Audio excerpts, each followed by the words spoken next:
ओम शांति। ओम शांति। आज का स्वमान मैं राज तिलकधारी आत्मा हूँ। कल था ताजधारी आत्मा, ताज के साथ तिलक भी तो चाहिए। ताजधारी का भी बाबा ने कहा था, आधार है वर्तमान सो बनता है भविष्य।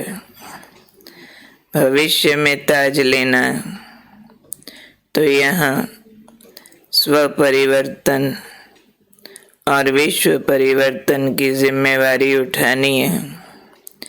यहाँ पर दो ताज धारण करने हैं, पवित्रता का और दूसरा पढ़ाई और सेवा का, जो भविष्य के दो ताज में बदल जाएगा। स्व परिवर्तन विश्व परिवर्तन की जिम्मेवारी कहो या पवित्रता और पढ़ाई सेवा का ताज कहो, एक ही बात है। उसी के आधार पर भविष्य डबल ताजधारी राजा बनते हैं।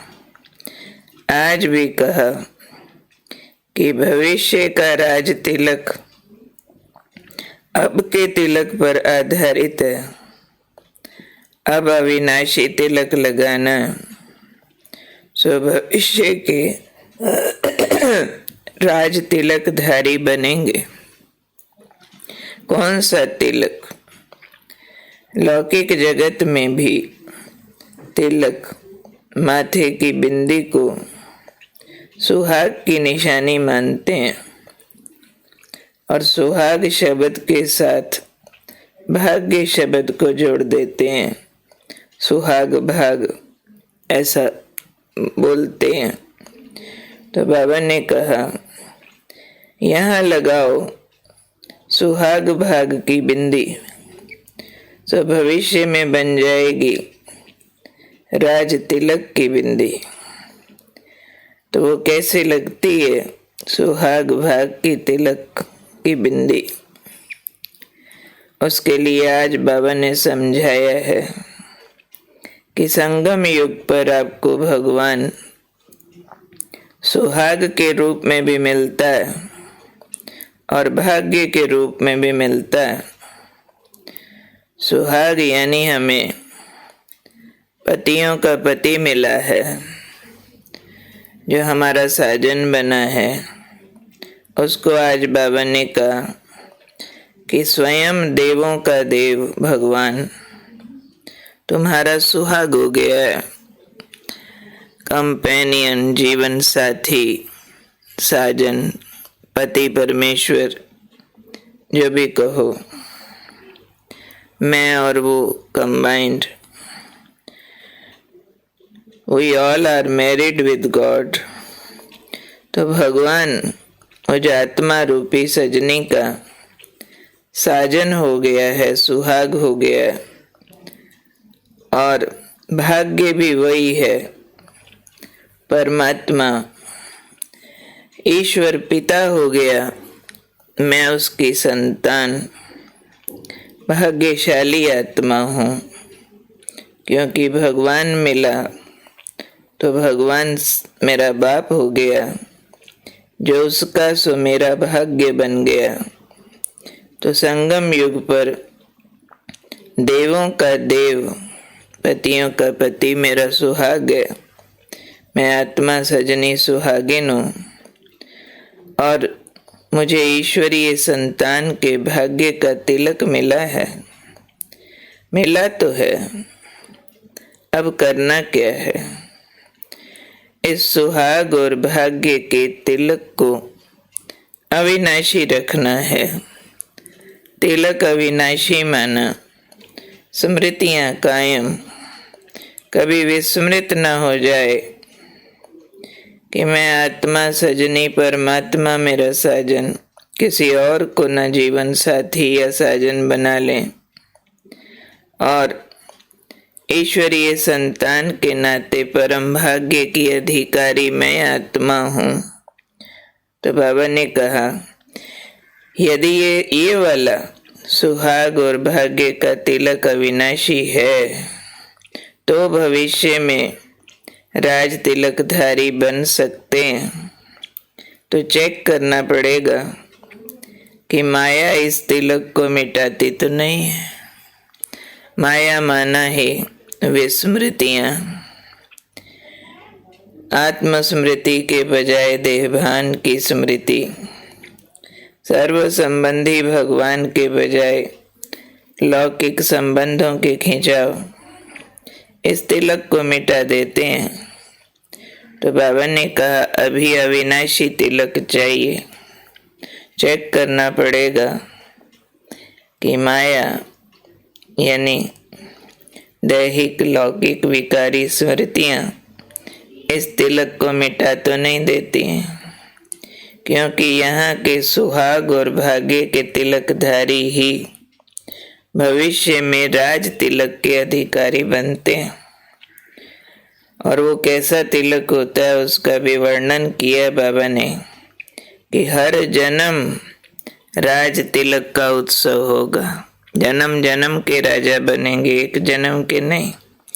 और जब राजा के साथ राजा का राज तिलक होता है और फिर हर साल उनका कोरोनेशन डे मनाया जाता है, तो अकेले राजा का नहीं मनाते हैं, पूरी रॉयल फैमिली का भी राज तिलक दिवस मनाते हैं। यानी राजा के साथ जो कनेक्टेड रॉयल फैमिली है उसका भी महत्व रहता है, वो भी राजा के समान ही सम्माननीय होते हैं। तो ऐसा राजपद पाना, रॉयल फैमिली में आना, जिसने भी ये लक्ष्य धारण किया है, चेक करना पड़ेगा मैंने किया है या कच्चा पक्का आना जाना। अगर किया है तो मुझे लगातार अपने तिलक की रक्षा करनी है कि माया आकर के मेरे सुहाग भाग का तिलक ना मिटा देवे, यानी मेरी फीलिंग बदल न जाए कि मैं ईश्वर की सजनी हूँ, वो देवों का देव मेरा साजन है, मैं आत्मा उसी ईश्वर पिता परमात्मा की संतान हूँ, ये भाग्य मुझे प्राप्त हुआ है। इस नशे में जाना होगा। और नशा चढ़ता है अनुभूतियों से, और अनुभूतियों को तराशा जाता है डीप साइलेंस में जाके, विशेष अमृत वेला और दिनचर्या में इंटरवल्स में ये स्मृतियां तराशी जाएं बार बार, चिमनी से धुएं की मैल हटाई जाए, ज्ञान का घृत डाला जाए, आत्म ज्योति बार बार जगाई जाए, न डिम हो न बंद हो। तो अटेंशन से स्मृतियों को हमने अविनाशी रखना, अनवरत रखना। तो ये कंसिस्टेंसी बहुत इम्पोर्टेंट सब्जेक्ट है जो बाबा हमें बार बार समझा देते हैं। इस ईश्वरीय जीवन में निरंतरता का महत्व बहुत है, वरना तो सब बाबा के बच्चों को अनुभव है, बाबा मेरा साजन है, बाबा मेरा पिता है, परंतु स्मृति और विस्मृति के खेल में जाते हैं। आज वो नशा जबरदस्त चढ़ता है और फिर बीच बीच में जबरदस्त उतर भी जाता है। विस्मृतियों के जंगल में चले जाते हैं, माया की धूल लग जाती है। इसलिए महत्वपूर्ण है स्मृति निरंतर, फीलिंग अनुभूति निरंतर, खिंचाव बना रहे। लौकिक जगत में भी एक बार कोई की शादी हो जाए, वाइफ भूलेगी थोड़े ये मेरा हस्बैंड है, वो पक्का ठप्पा लगता, कभी भूलता नहीं, सपनों में भी। तो हमें भी बाबा मिला है, उसने मुझे अपनी सजनी स्वीकार किया है। अब मैं सजनी सज धज के उसकी होके रहूं, उस संबंध को रिप्लेस न कर दूं कहीं लौकिक जगत से। मैं ईश्वरीय संतान हूं तो कहीं लौकिक कुल जाति गोत्र विरासत के नशे में न चली जाऊं। भक्तों की तरह भगवान कोई फॉर्मेलिटी वाला हमारा पिता या साजन नहीं है, गाने मात्र नहीं है। हमारा तो व्यवहारिक संबंध है। हम तो प्रैक्टिकल लाइफ में भगवान के रिश्तेदार बने। हमारे नयनों से वो दिखता है, हमारे वचनों से झलकता है, हमारे कर्मों से प्रत्यक्ष होता है। परंतु आधार है स्मृतियां। जितना अंदर उसका प्यार खींचता है, उतना ये फीलिंग स्मृतियों को फिर रिफ्रेश कर देती है। स्मृतियां फीलिंग क्रिएट करती हैं और फीलिंग्स, अनुभूतियां स्मृतियों को रिफ्रेश करती हैं, तो दोनों जगती रहें। ज्ञान घृत भी, योग की ज्योत भी। तो यानी अंदर फ्यूल भी देते रहे महान चिंतन का, और फिर अनुभूतियों से स्मृतियों को भी खुराक मिलती रहे। तो हर दिन हमारे पास ऐसा दिनचर्या में स्थान होना चाहिए, ऐसा मन को प्रोग्राम होना चाहिए कि मेरा जीवन बाबामय रहे। खाऊं तो, बोलूं तो, देखूं तो, तेरे बिना मैं नहीं, और लगे मेरे बिना तू नहीं। इंटीमेसी विद गॉड, अंतरंग संबंध, अंदर की तार विद कन्वर्सेशन बाबा से जुड़ी रहे। दिल की शेयरिंग साजन की फीलिंग देती है। डीप शेयरिंग, डीप दिल का आवाज उसको सुनाते रहें और उसका भी सुने। मन चुप करे बीच बीच में और आवाज कैच करें बाबा का। बोला दिल ने, बाबा आप मेरे हो, मैं आपके बिना रह नहीं सकती हूँ। सजनी की आवाज। मन चुप करे, अंतर की आंख उसको देखे और सुने। वो भी कुछ कह रहा है। हाँ, मैं तुम्हारा हूँ, मैं भी तुम्हें ही देखता रहता हूँ। संगम युग पर तुम्हारे बिना मैं भी नहीं रह सकता हूँ, रोज मिलने आता हूँ। आवाज अंदर से कैच होनी चाहिए बाबा की। उसी को हम टचिंग्स बोल देते हैं फिर। परंतु कनेक्टिविटी दिल की डीप आवाज से होती है, अंदर वाली आवाज। रटी रटाई कमेंट्री नहीं कि हमें बताओ साजन के संबंध के लिए क्या कमेंट्री करें। अरे लड़का लड़की की सगाई होती, साजन सजनी बन अंदर की बातें करने लगते हैं मन ही मन। कौन ट्रेनिंग देने जाता है? ये तो प्यार की भाषा है, दिल से निकलनी चाहिए।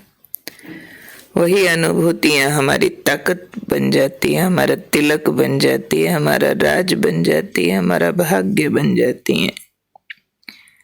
परंतु अटेंशन कि ये दिया, ये तिलक माया बुझा न दे, मिटा न दे। बस ये बार बार चटा भेटी चलेगी। माया नकली साजन बन के आएगी, नकली बाप बन के आएगी और फील कराएगी। उनसे ज्यादा देती हूँ मैं तुम्हें और आसानी से मिलती हूँ। उस निराकारी शक्ति को तो साजन और बाप बनाने में अभ्यास और अटेंशन चाहिए। लेकिन माया अपने साकारी प्रपंच दिखाकर फील कराएगी। मैं आसानी से और सस्ती मिलती हूँ। सस्ता रोए बार बार। ध्यान रखना, इन सस्ते सुख, आनंद और रिश्तों से बुद्धि को समेट एक परम सुखदाई, परम आनंददायी, परम साजन, परम पिता के गहन रिश्ते में मन को बांध लेना है। Again and again and again, चूक नहीं जाना कभी। तो याद रखना, मैं राज तिलकधारी आत्मा हूँ। अभी से भगवान मेरा साजन, देवों का देव, उसका सुहाग का बिंदु मेरे माथे पर चमक रहा है। मेरी मांग मोतियों से भरी है। मेरे को ईश्वरीय संतान का भाग्य प्राप्त है, जो कोई छीन नहीं सकता है। और इस आधार पर दृश्य दिखता रहे, भविष्य में मेरा राय तिलक जन्म जन्म हो रहा है और हर साल मनाया जा रहा है, क्योंकि यहाँ मैंने निरंतर तिलक लगा के रखा है। ठीक है, तो कौन हूँ मैं? राज तिलकधारी आत्मा, सुहाग और भाग के तिलकधारी आत्मा, जिसको माया मिटा न सके। सो भविष्य राज सिंहासनधारी अविनाशी तिलकधारी आत्मा हूँ। ओम शांति।